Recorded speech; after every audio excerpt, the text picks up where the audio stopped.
finance, I think. That could be me just talking out my booty.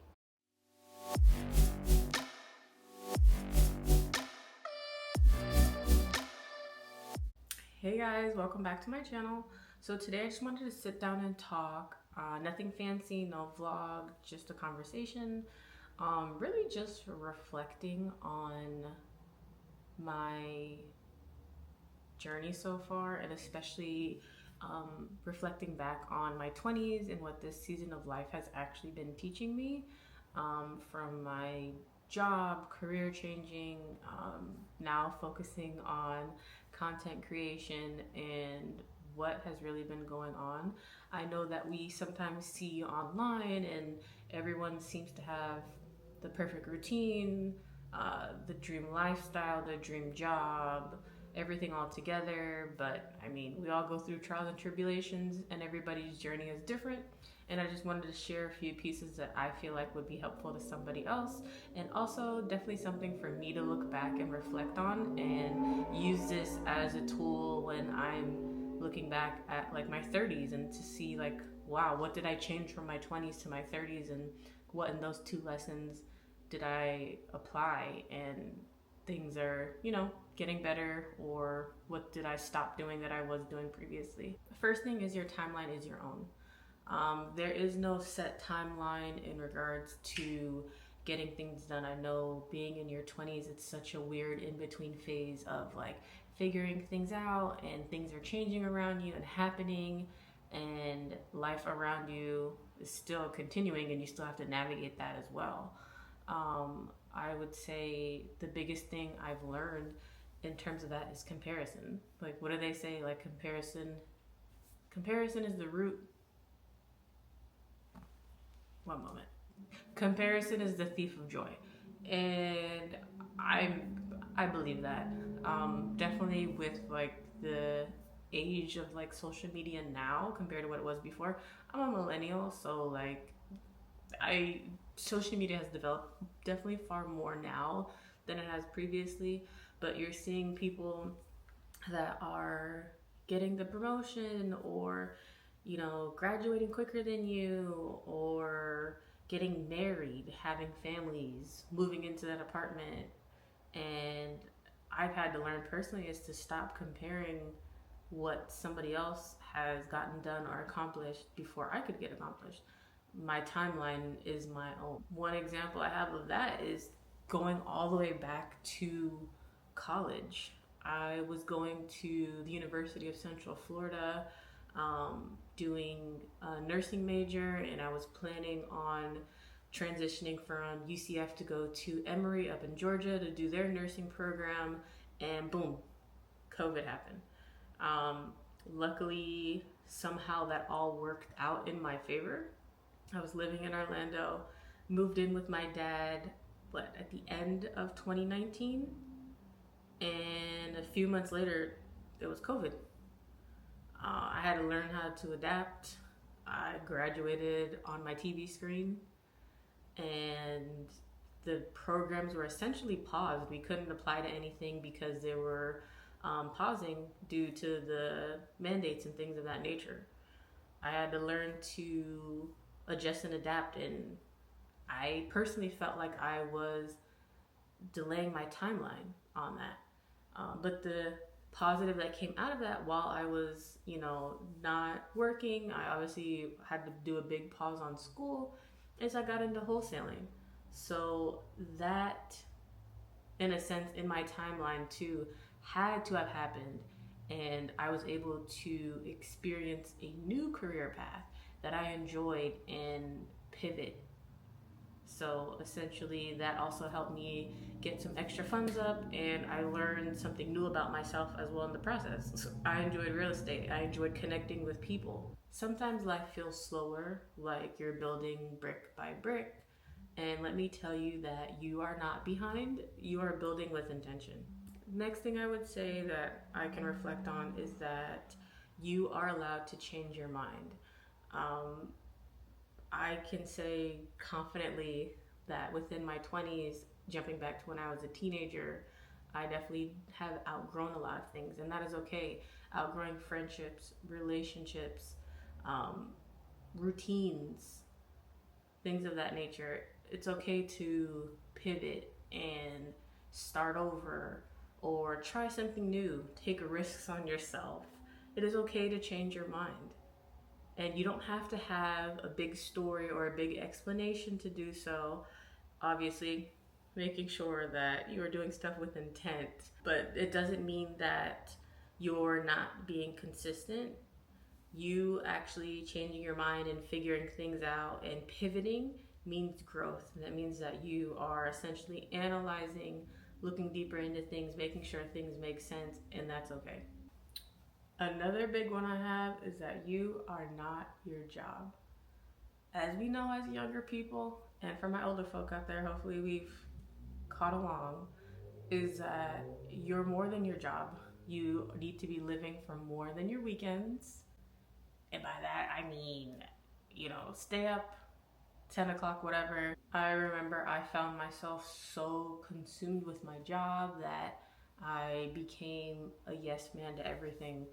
Um, Staying late, coming in early, doing tasks that I knew I was drowning in, um, not taking off time, things like that. And you have to remember that you are a person outside of work. Not to say that you don't enjoy your career or love what you do, but also to keep in mind that you are a functioning person outside of work. If you have that PTO time, take the PTO time. If you don't have anything to do, take a me day. There's nothing wrong with that. And another thing too is you want to avoid burnout, especially when you're doing something that you like or love or you're interested in. Burnout is the easiest way to get the biggest ick ever. And you hear that a lot with, nurses or people that are in like finance, I think. That could be me just talking out my booty.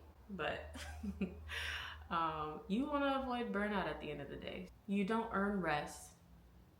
Rest is needed to help you stay whole. And I would say the last thing is a big one is your environment shapes you. You hear that a lot from your parents when you're younger, and trust me, they mean it. And down to your environment in terms of even your house, your room, your job, all of that stuff shapes you. Look, you want to be around people that motivate you, that care, that are going to push you to do better and encourage you at the end of the day. And that also goes for your home. In the morning, take a few moments and make up your bed. Take a few moments and, put away that load of laundry, clear the dishes out of the sink. Sometimes when the environment is chaotic, your mind is chaotic. I would definitely say that. Also, to take the time to go to that event that you can connect with more people on. Take the time to make new friends that have the same interest as you. Not to say to ditch your old friends, but definitely your environment will help you grow and be to exactly where you want to start moving to or growing to. That is one of the biggest key takeaways that I could say in my 20s that I've learned. And then one more tidbit I would say is, even though you think you may not have it, you do. You have it. I remember I had to purchase a new vehicle. It wasn't because of a want. I had to. My car died, essentially, and it was going to cost upwards of like $5,000 to fix.